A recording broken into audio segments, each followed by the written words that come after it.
እንኳን ወደዚህ ልዩ ጉዞ በሰላም መጣችሁ። ዛሬ የምነግራችሁ ታሪክ ስለ ሌላ ሀገር፣ ስለ ሩቅ ዓለም አይደለም።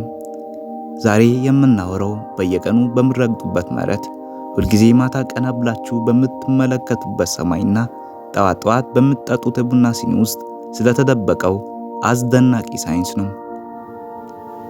ኢትዮጵያ የሰው ልጅ መገኛ ብቻ ሳትሆን የአጽናፈ ዓለም ምስጢሮች መፍቻ ቁልፍ እንደሆነች ያውቁ ኖረዋል። ከእንጦጦ ተራራ እስከ አፋር በረሃ፣ ከጣና ሐይቅ እስከ እሳተ ገሞራዎች ውስጥ ስላለው አስገራሚ የፊዚክስ የጂኦሎጂና የኬሚስትሪ ህግጋት እናያለን።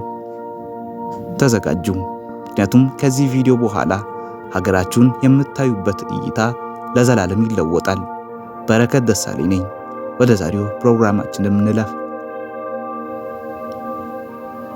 ለመሆኑ የዓለም ታላላቅ የጠፈር ሳይንቲስቶች አይናቸውን ወደ ኢትዮጵያ ሰማይ ክልል የሚጥሉት ለምንድን ነው? መልሱ በከፍታችን ወይም አልቲቲዩድ ላይ ነው ያለው። አዲስ አበባ ከባህር ጠለል በላይ ከ2300 ሜትር በላይ ከፍታ ላይ ትገኛለች። እንጦጦ ደግሞ ወደ 3000 ሜትር ይጠጋል። በፊዚክስ ህግ መሰረት ወደ ላይ በወጣን ቁጥር በምድርና በጠፈር መካከል ያለው የከባቢ አየር ወይም የአትሞስፌር ንብርብር እየቀጠነ ይሄዳል። ከባቢ አየር ለሰው ልጅ መተንፈስ አስፈላጊ ቢሆንም ለኮከብ ተመራማሪዎች ግን እንደ ጉም የሚጋርድ ጠላት ነው። በዝቅተኛ ቦታዎች ላይ የሚገኙ ቴሌስኮፖች የከዋክብትን ብርሃን በደንብ ማየት አይችሉም። ምክንያቱም ብርሃኑ በከባቢ አየር ውስጥ ባሉ ጋዞችና አቧራዎች ስለሚበታተን ነው። ኢትዮጵያ ውስጥ ግን ሰማዩ ንጹህ ነው፣ አየሩም የቀጠነ ነው። ይህ ማለት እኛ ወደ ጠፈር ይበልጥ የተቃረብን ማለት ነው። ሌላው ትልቁ ምስጢር መልክዓ ምድራዊ አቀማመጣችን ነው። ኢትዮጵያ ለምድር ወገብ ወይም ኢኳተር ቅርብ ናት። ይህ ምን ማለት እንደሆነ ያውቃሉ? በሰሜንና በደቡብ ዋልታ አካባቢ ያሉ ሀገራት ማየት የሚችሉት የጠፈርን ግማሽ ክፍል ብቻ ነው። እኛ ግን መሃል ላይ በመሆናችን ሁለቱንም የሰማይ ንፍቀ ክበባትን ወይም ኖርዘርን እና ሳውዘርን ሄሚስፌርን የመመልከት እድል አለን። የሰሜኑን ኮከብ ወይም ኖርዝ ስታር ማየት እንደምንችለው ሁሉ በደቡብ በኩል ላይ ያሉትን አስደናቂ ጋላክሲዎችን ማየት እንችላለን።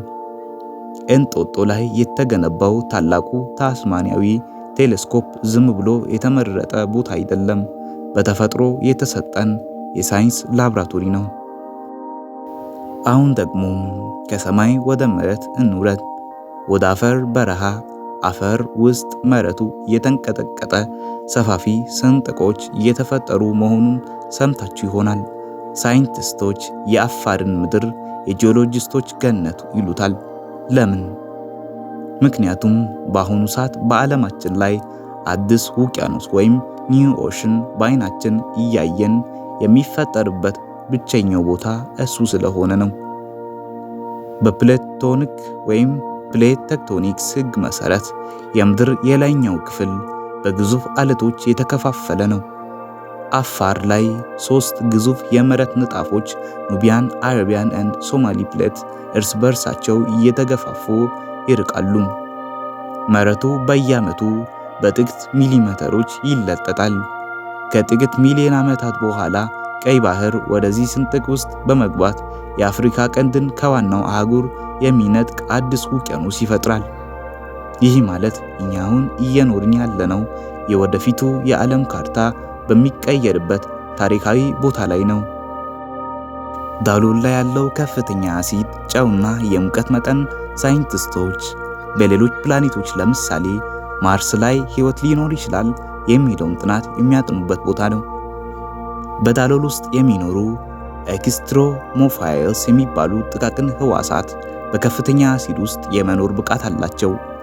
ይህም የሚያሳየው ኢትዮጵያ ውስጥ ያለው ሳይንስ ምድራዊ ብቻ ሳይሆን የባዕድ ፕላኔቶችንም ህይወት ጭምር የምንረዳበት መሆኑ ነው።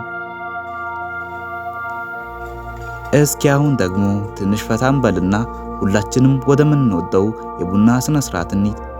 ቡና መቁላት፣ መፍጨትና ማፍላት የባህል ብቻ ሳይሆን ጥልቅ የኬሚስትሪና የፊዚክስ ሂደት ነው። ለመሆኑ አዲስ አበባ ላይ ውሃ የሚፈላው በስንት ዲግሪ ሴልሺየስ እንደሆነ ያውቃሉ?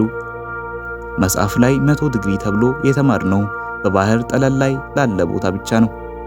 በአዲስ አበባ ግን በከፍታው ምክንያት የአየር ግፍት ወይም አትሞስፌሪክ ፕሬሸር ዝቅተኛ ስለሚሆን ውሃ በ93 ዲግሪ ሴልሺየስ አካባቢ ይፈላል።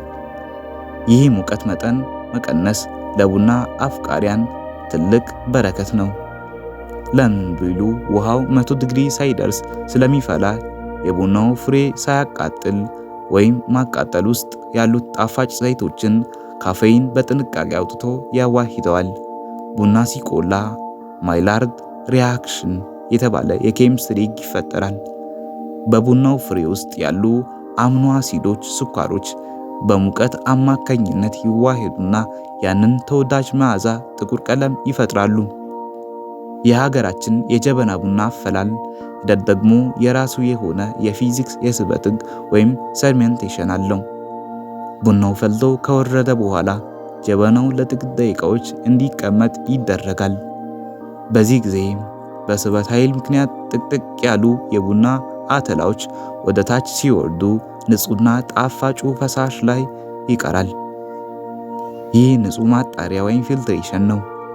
ሳይንስ ከኛ የራቀ የፈረንጅ ስራ አይደለም። እኛነታችንን፣ ሀገራችንና ምግባችን ራሱ ሳይንስ ነው።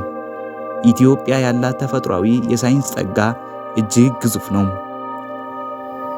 ይሁንና ይህንን ጸጋ ተጠቅመን ሀገራችንን ለመለወጥ የነገዎቹ ወጣቶች፣ ተማሪዎችና ተመራማሪዎች የእናንተ ሚና የላቀ ነው። ሰማያችን ስንመረምር፣ መሬታችን ስናጠናና የየራሳችን ዕውቀት በሳይንስ ስንቃኝ ወደፊቷን የበለጸገች ኢትዮጵያን እንገነባለን። ይህንን ቪዲዮ ስለተመለከታችሁ ከልብ አመሰግናለሁ። ቪዲዮውን ከወደዳችሁ ላይክ ማድረጋችሁን፣ ለጓደኞቻችሁ ሼር ማድረጋችሁንና ለተጨማሪ እንደዚህ አይነት ሳይንሳዊ ምርምሮች ቻናላችን ሰብስክራይብ ማድረጋችሁን እንዳትረሱ።